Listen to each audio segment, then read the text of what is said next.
Le projet Identité Culture, les processus de patrimonialisation, c'est un projet qui se déroule au sein de l'UMR LISA, l'UMR 6240 CNRS.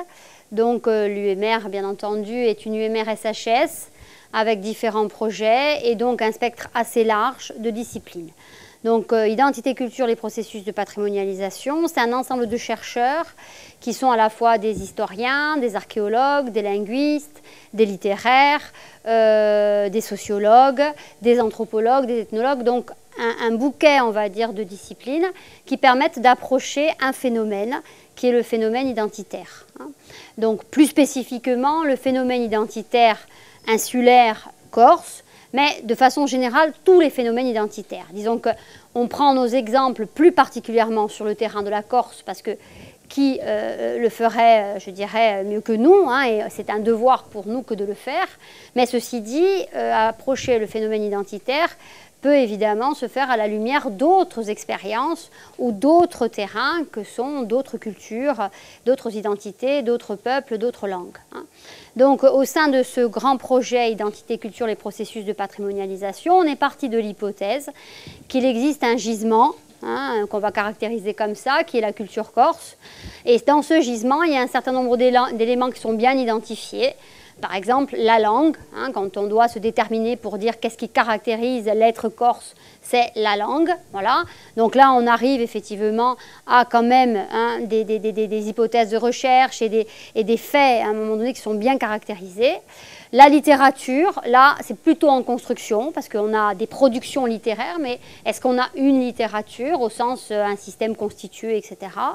Pour ce qui est aussi de tous les faits patrimoniaux, on s'aperçoit qu'on a un certain nombre d'éléments qu'on pourrait inventorier, décrire, caractériser, mais qui sont connus, mais qui ne sont pas reconnus. Donc le processus de patrimonialisation, c'est ça. C'est comment, à partir d'un grand gisement constitué par la culture corse, on peut identifier un certain nombre d'éléments dans lesquels on va à la fois désigner ce qui est important pour nous, ce qui est un indicateur d'identité, ce qui va être également caractérisé par à la fois la recherche, mais aussi en interaction avec la société civile, et enfin comment se fait la réappropriation, puisque ces objets, entre guillemets, du patrimoine, que ce soit le chant, que ce soit la littérature, que ce soit les savoirs naturalistes, les savoir-faire, ensuite, ils ont vocation, évidemment, à être réutilisés, réinterprétés et de nouveau retransmis. Voilà. Donc, Identité Culture doit d'abord, avant toute chose, faire un inventaire. Pour faire un inventaire, il faut collecter.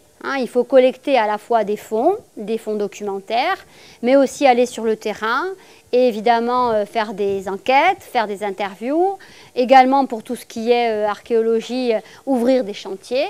Et donc il y a un ensemble de données qui est sur l'échelle de la Corse un peu partout.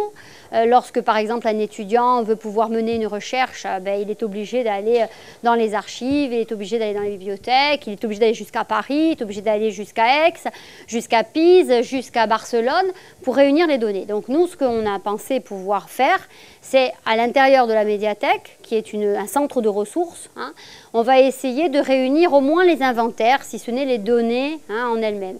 Donc pour dire, sur tel et tel aspect, sur tel ou tel document a déjà été dépouillé, tel chantier a déjà été ouvert, voici quels sont les résultats de recherche, etc.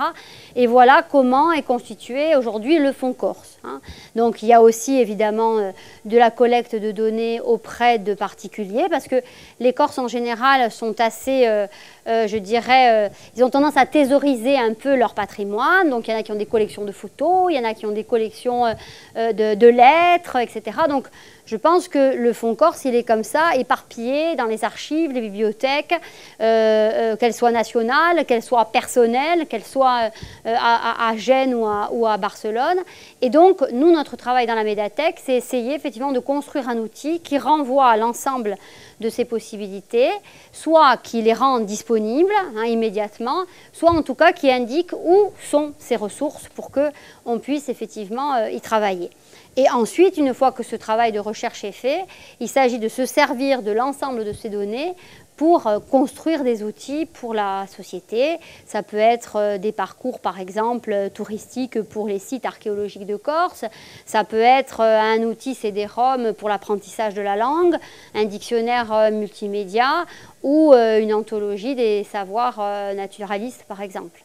Donc ça, c'est essentiellement l'outil médiathèque M3C, médiathèque culturelle de la Corse et des Corses, qui s'occupe effectivement et de l'inventaire et ensuite de la restitution de ces données aux trois publics, public scientifique, de chercheurs, public de scolaires, on va dire, et grand public.